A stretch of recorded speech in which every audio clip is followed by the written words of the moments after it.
اعوذ باللہ من الشیطان الرجیم، بسم اللہ الرحمن الرحیم، وبہ نستعین، وصلی اللہ علی سیدنا محمد وآلہ الطاہرین، ولعنۃ اللہ علی اعدائہم اجمعین۔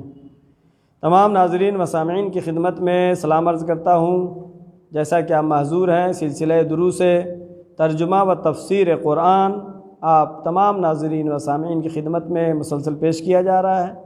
آپ سماعت کرتے ہوئے اس کا ثواب اپنے مرحومین کو ایصال ثواب کریں۔ آج سلسلہ دروس کا درس نمبر 162 اور سورہ نساء کی ہم تلاوت کر رہے ہیں۔ سورہ نساء آیت نمبر 84 کل ہم نے پڑھا تھا۔ آج آیت نمبر 85 اور 86 دو آیتیں، اور پارہ نمبر 5، پانچویں پارے کا آج آدھا ہو جائے گا، نصف، پانچواں پارہ نصف یعنی آدھا پارہ آج تمام ہو جائے گا۔ اور جیسا کہ آپ معذور ہیں کہ یہ مستقل ہماری کوشش ہے کہ قرآن مجید کو مختصر تفسیر اور ترجمے کے ساتھ آپ حضرات کی خدمت میں پیش کرتا رہوں۔ اور آج جو ہم آیت پڑھیں گے اس میں یعنی اچھے کام کرنے کا ذریعہ بننا چاہیے۔ انسان کو چاہیے کہ اچھا کام اگر کوئی واقع ہوتا ہے اس کا آپ ذریعہ بنتے ہیں تو خود ذریعہ بننا ثواب عظیم رکھتا ہے۔ جیسا کہ خالق اپنے مخلوق سے اس آیت میں فرما رہا ہے، بسم اللہ الرحمن الرحیم، آیت نمبر 85 سورہ نساء، وَمَن يَشْفَعْ شَفَاعَةً حَسَنَةً يَكُنْ لَهُ نَصِيبٌ مِّنْهَا وَمَن يَشْفَعْ شَفَاعَةً سَيِّئَةً یکن لہو کفل منہا وکان اللہ علی کل شیء مقیتا۔ ومن یشفع شفاعۃ حسنہ، اور جو شفاعت شفیع قرار پائے یعنی واسطہ قرار پائے، ذریعہ قرار پائے، ومن یشفع شفاعۃ حسنہ، جو نیک کام کے لیے شفیع قرار پائے، نیک کام انجام پانے کے لیے ذریعہ بنے، یکن لہو نصیب منہا، خداوند عالم اس کا نصیب، اس کی جزا اس کو عطا کرتا ہے۔ ومن یشفع شفاعۃ سیئہ، اور جو برائی کے ذریعہ بنے، برائی کے سبب بنے، برائی کی وجہ بنے، یکن لہو کفل منہا، اس کو بھی اس کا کفل، اس کا بدلہ ملے گا، اس کا حصہ اسے ملے گا۔ وَكَانَ اللَّهُ عَلَى كُلِّ شَيْءٍ مُقِیتًا، اور خداوند عالم ہر شے پر نگہبان ہے، ہر شے پر خدا نظر رکھتا ہے، ہر شے کا خدا حساب کرنے والا ہے، ہر چیز کا محافظ، ہر چیز کا دیکھنے والا خداوند عالم ہے۔ اس آیت میں خداوند عالم میں فرما رہا ہے کہ جو اچھے کام کا ذریعہ بنے گا اس کو اس کی جزا ملے گی، جو برے کام کا ذریعہ بنے گا اس کو اس کی سزا ملے گی۔ یعنی اپنے تک کی صرف بات نہیں ہے، مثلا ہم اچھے آدمی ہیں، اچھا کام کرتے ہیں، مجلس کرتے ہیں، نماز پڑھتے ہیں، اور ہم دوسروں کو بھی اس راستے پر لانے کا اگر ذریعہ بنے تو اس کی جزا خدا دے گا۔ یا خدا نخواستہ گناہ کے مرتکب ہوتے ہیں اور سبب بنے کہ دوسرے بھی اس گناہ میں ملوث ہوں تو اس کی جزا خداوند عالم دے گا۔ اور اس کو جو کہ وساطت یعنی ذریعہ بننا، بہترین چیز جو ہے ذریعہ بننے میں، کسی چیز میں جو سب سے زیادہ ثواب رکھتا ہے وہ رشتوں کے قائم کرنے میں۔ مثلا ایک شخص ہے کہ جو اس فعل کو حسن نیت سے انجام دے، مثلا کسی کی بیٹی ہے اور کسی کے ہاں بیٹا ہے، وہ جانتا ہے اور دونوں کفو ہیں، اور اس رشتے کو قائم کرنے کے لیے کوشش کرتا ہے، سعی کرتا ہے، اس کو انجام دیتا ہے تاکہ یہ رشتہ قائم ہو جائے، یہ بہترین وساطت ہے۔ وَمَن یشفع شفاعۃ حسنہ، یہ شفاعت حسنہ بہترین ہے۔ یا موعظہ کرنا، واعظ و نصیحت کرنا کہ آدمی اچھا کام انجام دے، اور تدریس کرنا یعنی اچھا پڑھانا، بتانا، موعظہ کرنا، اس کا کیا ہے، یہ بھی وساطت، بہترین وساطت میں سے آتا ہے۔ یا پھر کبھی آپ کوئی کام انجام دیتے ہیں، ایسا کرتے ہیں کہ اس کو دیکھ کے دوسروں کو بھی شوق پیدا ہوتا ہے، وہ بھی اس اچھے کام کو انجام دیتے ہیں، یہ بھی بہترین وساطت ہے، اس کا بھی ثواب عظیم خداوند عالم عطا کرے گا۔ اسی طریقے سے اگر برا کام انسان کرتا ہے تو آیت کیا کہہ رہی ہے؟ وَمَن يَشْفَعْ شَفَاعَةً سَيِّئَةً، اور جو برے کام کا سبب بنتا ہے، برے کام کا شافع بنتا ہے، سبب بنتا ہے، ذریعہ بنتا ہے، یکن لہو کفل منہا، اس کو بھی اس کی سزا ملے گی۔ مثال کے طور پر کوئی نوجوان لڑکا ہے، نامحرم کو دیکھ رہا ہے، اپنے دوست کو بھی بلائے کہ تم بھی آؤ دیکھو، اب یہ گناہ جو ہے خود بھی حاصل کر رہا ہے، اس کو ملے گا، سزا ملے گی، اور جس دوسرے کو اس نے اس کام میں لگایا ہے، تشویق کیا ہے، اس برائی کی طرف کھینچ کے لایا ہے، اس کا گناہ بھی اسے ملے گا، اس کو تو ملے گا ہی، جو گناہ کا مرتکب ہوا ہے، جو گناہ کا سبب بنا ہے، وساطت بنا ہے، شفیع بنا ہے، اس کو بھی اس کی سزا ملے گی۔ یا پھر مثال کے طور پر کوئی جو ہے غیبت کرنے میں سبب بنتا ہے کہ غیبت انجام پائے گا، اس میں ہاں میں ہاں ملا رہا ہے، ہاں میں ہاں ملانا جو ہے خود کیا بنتا ہے؟ خود یہ وساطت ہے برائی کی۔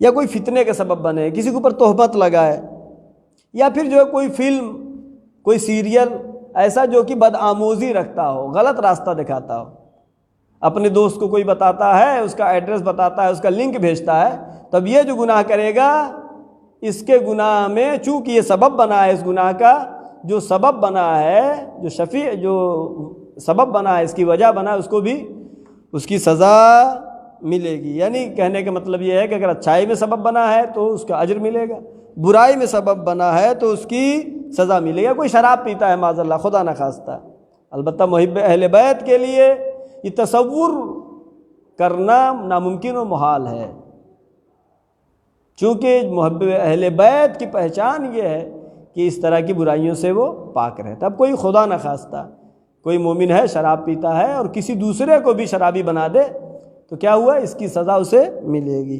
وَمَن يَشْفَعْ شَفَاعَةً سَيِّئَةً، شفاعت سیئہ اگر کوئی انجام دے، یکن لہو کفل منہا، اس کو اس کی جزا، اس کی سزا ملے گی۔ تو اب چاہے اچھا کام کرے چاہے برا کام کرے، مثلا کسی شخص کو آپ نے نمازی بنا دیا اور نماز پڑھنے لگا تو آپ کو اس کی جزا ملے گی، آپ سبب بنے، اس کو تشویق کیا، اس کی سزا، اس کی جزا ملے گی۔ یا برائی میں کسی طرف لے گئے کسی کو تو اس کی جزا ملے گی، سزا ملے گی۔ یا پھر کہیں آپ سے کسی نے آگے رشتے کے بارے میں پوچھا، آپ کو عیب معلوم تھا کہ اس لڑکی میں یہ عیب ہے، لڑکے میں وہ عیب ہے، آپ نے چھپایا، اور بعد میں یہ رشتہ جو قائم ہوا تھا خدا نخواستہ طلاق تک کی نوبت آتی ہے تو یہ اس میں سے آئے گا۔ وَمَن يَشْفَعْ شَفَاعَةً سَيِّئَةً، جو شفاعت سیئہ انجام دے، یعنی اس عیب کو جانتے ہوئے بھی نہ بتائیں اور یہ سبب بن جائے کہ رشتہ بعد میں ٹوٹ جائے، ایک فیملی برباد ہو، زندگیاں خراب ہوں، اس کی سزا اس شخص کو بھی ملے گی۔ لہذا خداوند عالم دونوں طرف سے وَمَن يَشْفَعْ شَفَاعَةً حَسَنَةً، جو حسن نیک شفیع بنے، اچھے کاموں میں شفیع بنے، یکن لہو نصیب منہا، اس کا نصیب اسے ملے گا۔ وَمَن یشفع شفاعۃ سیئۃ، اگر شفاعت سیئہ کا سبب بنتا ہے، برائی کا سبب بنتا ہے، یکن لہو کفل منہا، اس کو اس کی سزا ملے گی۔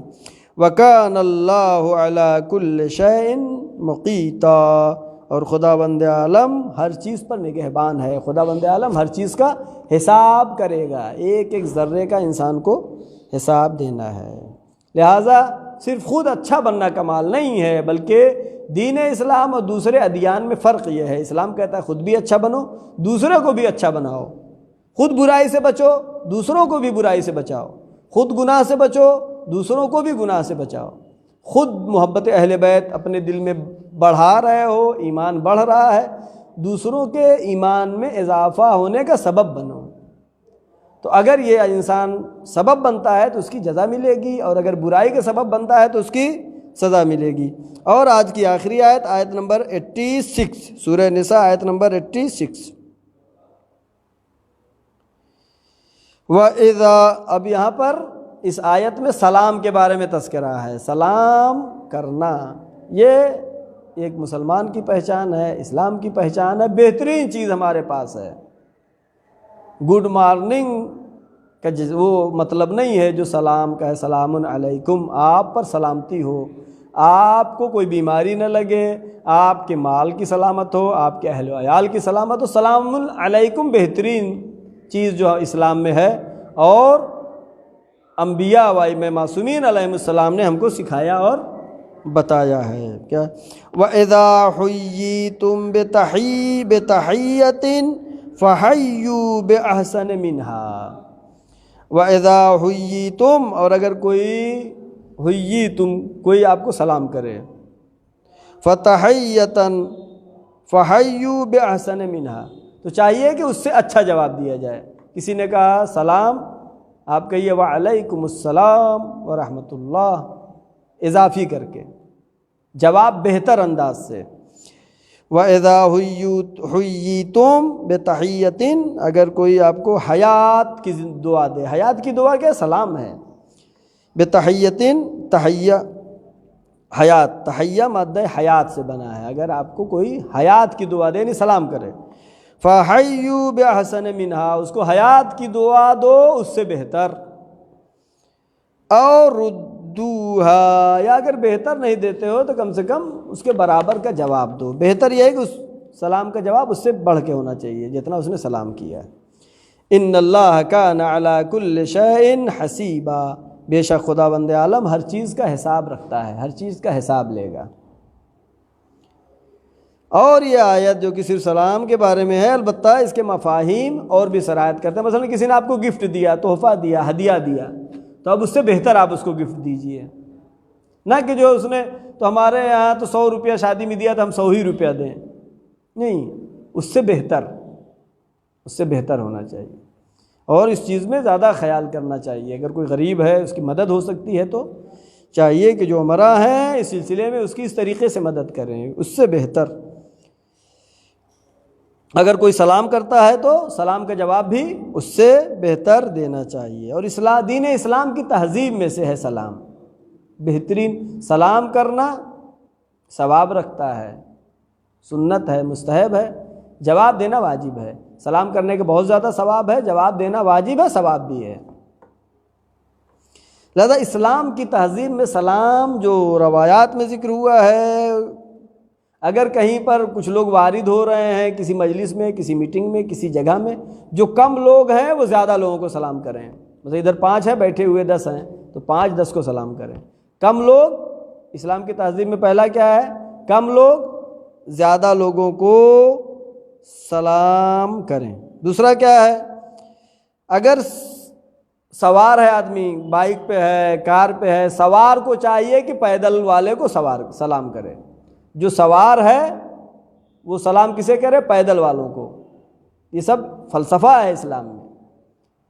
تو پہلا کیا ہوا کہ جہاں پر جو کم لوگ ہیں وہ زیادہ لوگوں کو سلام کریں، جو سوار ہے وہ پیدل کو سلام کرے۔ یا جو ہے اس زمانے میں خچر چلتا تھا، گدھا چلتا تھا، گھوڑا چلتا تھا، خچر پہ جو سوار ہے وہ سلام کرے اس کو جو گدھے پہ بیٹھا ہوا ہے، چونکہ اس سے نیچی سواری ہے۔ گدھے پہ جو بیٹھا ہے وہ جب ملے تو اس کو چاہیے جو خچر پہ ہے اس کو سلام کرے، یا جو گھوڑے پہ بیٹھا ہے اسے چاہیے کہ جو گدھے پہ سوار ہے اس کو سلام کرے۔ ہمارے زمانے میں اس طرح مثال لے لیجئے کہ جیسے ہمارے کار مختلف قسم کی آتی ہے، اب تو گھوڑا گدھا نہیں، جو مہنگی والی کار پہ بیٹھا ہے اس کو چاہیے کہ جو کم قیمت والی کار پہ بیٹھا ہے اس کو سلام کرے۔ کیا اسلام نے درس دیا ہے، کیا یہ آداب زندگی ائمہ معصومین و انبیاء نے ہم کو سکھایا ہے، کتنی بہترین چیز ہے۔ ہاں، اب اگر کہیں پہ کچھ لوگ بیٹھے ہوئے ہیں، کچھ لوگ چل رہے ہیں، تو چلنے والے جو ہیں راستے میں چل رہے ہیں، بیٹھنے والوں کو چاہیے کہ چلنے والوں کو سلام کریں۔ ہاں، نہیں، چلنے والے کو چاہیے کہ بیٹھنے والے کو سلام کریں۔ اور ہمارے کلچر میں، ہمارے سماج میں، ہمارے فرہنگ میں، ہمارے خانوادے میں، ہمارے گھروں میں سلام عام ہونا چاہیے۔ حدیث ہے، پیغمبر اکرم حضرت محمد مصطفیٰ صلی اللہ علیہ وآلہ وسلم نے فرمایا، من بدأ الکلام قبل السلام فلا تجیبوہ، جو کلام شروع کر دے بغیر سلام کے اس کا جواب بھی نہ دو۔ لہذا اگر ہمارا سماج کلچر بن جائے سلام کرنے کا تو یہ بہت بڑی عظیم نعمت ہے۔ والدین اپنے بچوں کو سلام کریں، بچے اپنے والدین کو سلام کریں، صبح اٹھیں سلام کریں، گھر میں آئیں سلام کریں، گھر جانے لگیں سلام کریں، بہترین چیز ہے۔ اور آیت نے کیا کہا؟ اس سے بہتر، اس سے بہتر اذا حییتم بتحیۃ فحیوا باحسن منہا، اگر کوئی حیات سلامتی کی دعا دے اس سے بہتر دو، یا گفٹ کوئی دیتا ہے تو اس سے بہتر گفٹ دینا چاہیے۔ واقعہ مشہور ہے کہ ہمارے دوسرے امام حضرت امام حسن مجتبیٰ علیہ الصلوۃ والسلام کو ان کی کنیز نے لا کر کے ایک گلدستہ دیا، پھول دیا گفٹ میں امام کو لا کر کے، اس سے بہتر امام نے اسے آزاد کر دیا، اسے آزاد کر دیا۔ بتحیۃ فحیوا باحسن منہا، احسن طریقے سے اس کو بدلہ دیا جائے۔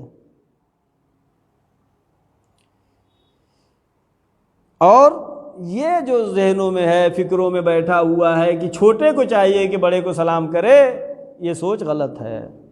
اور قرآن مجید میں بہت سی آیتیں اس سلسلے میں موجود ہے۔ خداوند عالم سلام کر رہا ہے جناب موسیٰ اور ہارون کو، سلام علی موسیٰ و ہارون۔ کیا خدا چھوٹا ہو گیا؟ خداوند عالم سلام کر رہا ہے نبی کو، جناب موسیٰ اور جناب ہارون کو قرآن میں۔ اس سے یہ سوچ غلط ہے، یہ نہیں سوچنا چاہیے کہ چھوٹے سلام کریں بڑے کو، خدا سے بڑا تو کوئی بھی نہیں ہے، خدا سلام کر رہا ہے، یعنی سلام کرنے سے آپ چھوٹے نہیں ہو جائیں گے بلکہ بڑے ہوں گے۔ اور لوگ یہ سمجھتے نہیں بچہ ہے تو بچے کو سلام کرنا چاہیے، لیکن جب خداوند عالم نے سلام کیا ہے تو خود پیغمبر اکرم حضرت محمد مصطفیٰ صلی اللہ علیہ وآلہ وسلم، بہت مشہور ہے، بہت سی حدیثیں آپ سنا کرتے ہیں کہ بچوں کو سلام کرتے تھے۔ لہذا سلام کرنے سے آپ چھوٹے نہیں ہو جائیں گے بلکہ آپ کو ثواب میں اضافہ ہوگا۔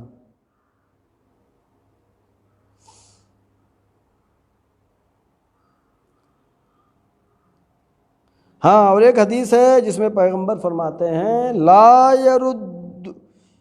يرد احسان الا حمار، احسان کوئی نیکی کر رہا ہے، کوئی گفٹ دے رہا ہے تو اس کو واپس نہیں کرو، اس کو قبول کرو اور اس سے بہتر اسے دو۔ حدیث کیا ہے کہ جو کسی گفٹ کو، نیکی کو، کوئی آپ کے ساتھ اچھائی کر رہا ہے، کچھ انعام دے رہا ہے، کچھ گفٹ دے رہا ہے، اس کو واپس کر دیں۔ حدیث کیا کہہ رہی ہے؟ پلٹائے گا نہیں احسان کو الا الحمار، مگر وہ ایسا کام کرے جو گدھا ہوگا۔ یعنی اگر کسی کے گفٹ کو آپ قبول نہیں کرتے ہیں، واپس کر دیتے ہیں، وہ شرمندہ ہوتا ہے۔ حدیث کی روشنی میں ایسا شخص کیا ہے؟ لا يرد الاحسان الا الحمار، حمار مانے گدھا، احسان کو نہیں پلٹائے گا لیکن گدھا، یعنی اسے قبول کرنا چاہیے۔ اور آیت جو ہم نے ابھی پڑھی فحیوا باحسن منہا، حیو یعنی زندگی اور سلامتی کی دعا دو، باحسن منہا اس سے اچھے طریقے سے۔ اگر اچھا نہیں دے سکے تو پھر کیا آیت کہہ رہی ہے؟ فحیوا باحسن منہا اور ردوہا، یا اس کو پلٹا دو۔ اس نے کہا السلام علیکم، آپ نے کہا وعلیکم السلام، بس اس یعنی کم سے کم اتنا۔ ورنہ اگر اس نے کہا السلام علیکم، آپ کہیں وعلیکم السلام ورحمۃ اللہ۔ اس نے کہا السلام علیکم ورحمۃ اللہ وبرکاتہ، آپ کہیے وعلیکم السلام ورحمۃ اللہ وبرکاتہ۔ جنت المقام، دوزخ الحرام مثلا زیادہ کر کے جواب دینا، فحیوا باحسن منہا، اور اگر نہیں دے سکے تو اس کے مثل، اس کے برابر کا۔ اور یہاں تک ہی نہیں بلکہ یہ سلامتی کی دعا صرف عام زمانے کے لیے نہیں ہے، بلکہ جیسا کہ حدیث میں اگر میدان جنگ میں بھی آپ ہیں، آپ کا دشمن جو ہے صلح کی دعوت دے رہا ہے کہ ہم صلح کرنا چاہ رہے ہیں، تو پھر جیت بھی رہے تو کوئی بات نہیں۔ روایات کہتی ہے صلح کو قبول کرو، صلح کو قبول کرو چاہے دشمن ہی کیوں نہ ہو۔ لہذا یہ کیا نیکیوں میں سے ہے، ان اللہ کان علی کل شیء حسیبا، اللہ ہر چیز کا حساب کرنے والا ہے۔ آپ نے جو کیا ہے، آپ سمجھ رہے ہیں کہ میں نے نیک کام کیا ختم ہو گیا، ختم نہیں ہوا، اس کا اجر عظیم خداوند عالم قیامت میں دے گا۔ اگر کسی کو آپ نیکی کر رہے ہیں، آپ نے سلام کیا، اس نے جواب نہیں دیا، ایک دن کیا، دوسرے دن پھر کریں، تیسرے دن پھر کریں، ہو سکتا ہے کسی دن جواب دے گا وہ، لیکن آپ کو مایوس نہیں، آپ کو سلام کرنے کا ثواب مل رہا ہے۔ وہ جواب نہیں دے رہا ہے، وہ آیت کے مخالفت کر رہا ہے۔ آیت کیا کہہ رہی ہے؟ اگر اس سے بہتر جواب نہیں دے سکتے اور ردوہا، یعنی اسی کے برابر کا جواب دے دو۔ اور روایات میں ہے سل من قطعک، سل من قطعک، صلہ رحم کرو اس سے جو تم سے جس نے رابطہ ختم کر دیا ہے۔ عظیم ثواب ہے، دو بھائیوں کے درمیان اختلاف ہے مثلا اور رابطہ ختم ہو گیا ہے، روایت کا سل یعنی صلہ رحم کرو، ما قطعک، جس نے قطع رابطہ آپ سے کر لیا ہے اس سے۔ سلام کا جواب آپ کا نہیں دیا، پھر بھی سلام کریں۔ آپ نے اس کے یہاں کچھ بھیجا، تبرک بھیجا، نظر کا بھیجا، اس نے واپس کر دیا، پھر بھیجیے، تو کیا ہے؟ اس کا خدا بند عالم عذر عظیم دے گا، بہترین ثواب۔ جتنا آپ اپنے دل کو مضبوط کر کے اس کے ساتھ بار بار احسان کریں گے، بار بار نیکی کریں گے، خدا بند عالم اس کا اجر عظیم اس سے بہترین شکل میں عطا کرے گا۔ ہماری دعا ہے پروردگارہ محمد و آل محمد صدقے میں، چہاردہ معصومین علیہ السلام کے صدقے میں ہم تمام لوگوں میں بھائی چارگی، اتحاد، دوستی، محبت اور پیار میں اضافہ فرما۔ پروردگارہ ہمارے کلچر میں، ہمارے ماحول میں زیادہ سے زیادہ سلام کرنے کا کلچر اور ماحول بنانے کے ہمیں توفیق عطا فرما۔ پروردگارہ ہمارے تمام گناہان صغیرہ و کبیرہ کو معاف فرما، ہمارے مرحومین کے تمام گناہان صغیرہ و کبیرہ کو معاف فرما۔ پروردگارہ جو بھی مریض ہیں ان کو شفائے کامل و عاجل عطا فرما، جو پریشان حال ہیں ان کی پریشانیوں کو برطرف فرما۔ پروردگارہ مومنین و مومنات جو پریشان حال ہیں ان کی دلی تمنائیں اگر حلال ہیں ان کو اپنی بارگاہ میں قبول فرما۔ پروردگارہ پرچم اسلام کو سربلند فرما، پرچم کفر و نفاق کو سرنگو فرما۔ علماء کرام، مراجع کرام، بالاخص آیت اللہ سستانی و مقام معظم رہبری کی حفاظت فرما۔ جو طلاب و طالبات علم حاصل کرنے مشغول ہیں پروردگارہ ان کو روحانی، علمی، معنوی ترقی و کامیابی عطا فرما۔ پروردگارہ باران رحمت ہم پر نازل فرما۔ معبود امام زمانہ کے ظہور میں تعجیل فرما، ہم سب کو ان کے یاور و انصار میں شمار فرما۔ وآخر الدعوانا ان الحمد للہ رب العالمین، والسلام علیکم ورحمۃ اللہ وبرکاتہ۔